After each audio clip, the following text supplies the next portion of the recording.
Guys, you don't believe, माझी age फक्त 19 years आहे आणि मी जी पीक मॅच्युरिटी ग्रॅब केली किंवा जी पण लाईफला एक्सप्लोअर करण्यात टाइम घातला, जसं की मी बुक्स रीड केल्या, रिच डॅड पुअर डॅड, पुन्हा इकिगाई आणि अशा खूप जास्त Millionaire fast lane, atomic habits by James clear आणि ह्यांचे जेव्हा मी विचार त्या बुकमध्ये वाचले, या बुकमध्ये काही स्टोरीज होत्या, त्या स्टोरीज वाचल्या, तेव्हा मला समजलं की मी जे लाईफ बघतोय किंवा जे मी माझे लाईफ सोबत जे वेने मी चालतोय ते खूप रॉंग आहे. कारण की हे जग खूप मोठं आहे आणि आम्ही एक किंवा एक जॉबमध्ये किंवा एका पर्टिक्युलर पेसमध्ये नाही राहू शकत. कारण की तुम्ही बघा, जर तुम्ही जर इंडियालाच एक्सप्लोर करायला गेला तर तुम्हाला 2-3 वर्ष इझिली लागतील.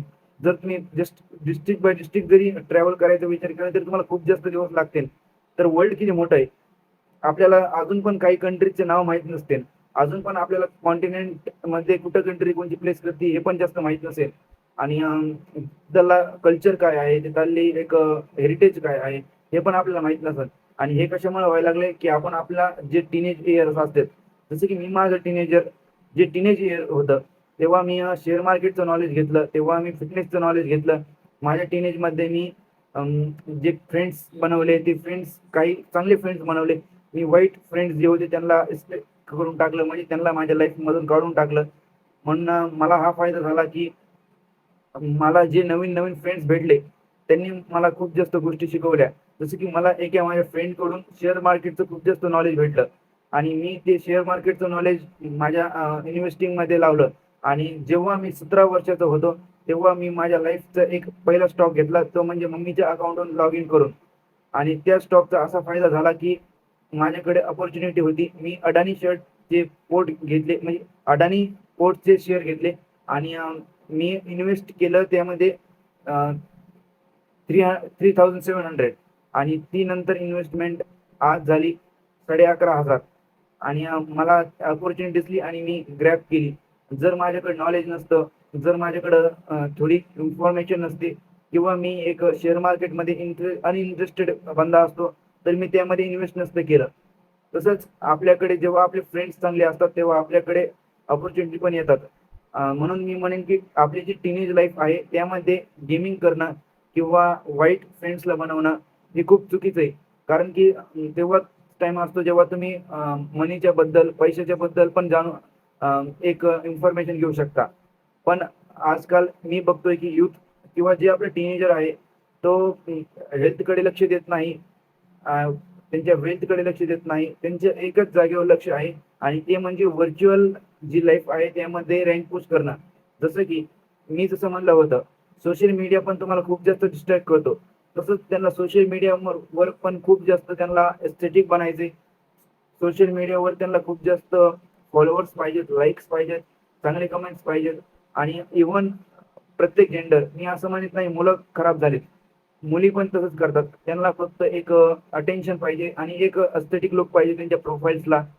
जसं की Facebook, Instagram, ज्या पण त्यांच्या Snapchat तर काय अजून मला समजलं नाही.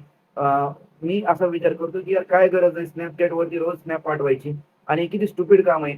जर मी काही काम करतोय आणि मी त्याचा स्नॅप सगळ्यांना पाठवतोय आणि रोज पाठवतोय. मी जेवण करताना स्नॅप काढतोय, सगळ्यांना पाठवतोय. मी स्टडी करताना स्नॅप काढतोय, सर्वांना पाठवतोय. मी एव्हरी टाईम स्नॅप पाठवतोय. पण त्याच्यापासून अचीव्ह काय व्हायला लागले? त्याच्यापासून मी फक्त लोकांना दाखवायला ना की मी हे काम करायलोय, मी हे खायलोय, मी असं करायलोय. मग एक नाही का एक इमॅच्युरिटीचं साईन आहे, की काय फरक पडतोय लोकांना मी जरी काही केलं तरी. पण Snapchat पण किती चुकीची गोष्ट आहे मला असं वाटतंय. तर हे तसंच गेमिंगबद्दल पण आहे. तुमच्या प्रोफाईलला तुम्ही चांगलं बनवायचा प्रयत्न करतात. तुम्ही तुमच्या अकाउंटची रीच वाढवायचा प्रयत्न करतात. त्यापेक्षा जर तुम्ही YouTube चॅनल खोललं एक आणि YouTube चॅनलवरती पोस्टिंग सुरू केली. तुम्ही तुमच्या व्हिडिओ बनवणं सुरू केलं, तुम्ही तुमच्या कॅमेरा स्किल्सवर काम केलं, तर त्याचा नंतर डेफिनेटली फायदा होईल. म्हणून ज्या तुमच्यासाठी इम्पोर्टंट गोष्टी आहेत त्या करा. गेमिंगमध्ये टाईम वेस्ट नाही करायला पाहिजे टीनेजर्सने. ॲट लीस्ट 13-14 जे इयर असतं, त्यानंतर जेव्हा तुम्हाला माहीत होतं, की यार आता आपल्याला स्टडीवर सीरियस व्हायला लागेल. कारण की जेव्हा 14 वर्षाचा जो मुलगा असतो, तेव्हा जे 8वी-9वी ला गेलेला असतो आणि त्याला अंडरस्टँडिंग आलेली असते, की लाईफ अशी काम करते. मी जर डिसिप्लिन काय माहीत झालेलं असतं त्यांना. त्याला हे माहीत झालेलं असतं, की काय आहे लेझीनेस, काय आहे डिसिप्लिन. काय आहे, जर मी काम नाही केलं त्याचा परिणाम काय आहे, जर मी स्टडी नाही केलं त्याचा परिणाम काय आहे, हे सगळं माहीत झालेलं असतं. आणि तोच टाईम असतो जेव्हा त्याला सीरियस व्हायचं असतं. पण तेव्हा त्याला असे फ्रेंड्स भेटतात जे त्याला बिघडतात. गेमिंग पण त्यात एक प्रकार आहे, एक एडिक्शन आहे गेमिंग. जसं सोशल मीडिया एक एडिक्शन आहे, तसं गेमिंग पण एक एडिक्शन आहे. त्याच्यापासून तो म्हणजे तिथं लांब राहायला पाहिजे. तर ह्या व्हिडिओमध्ये एवढंच होतं, की मी गेमिंगबद्दल सांगितलं. नेक्स्ट व्हिडिओ आपण काहीतरी न्यू टॉपिकवरती बनवू. जर तुम्हाला हे माझे व्हिडिओज आवडत असतील, तर चॅनलला सबस्क्राईब करा. मी सगळ्यांना ग्रो करायला मदत करीन.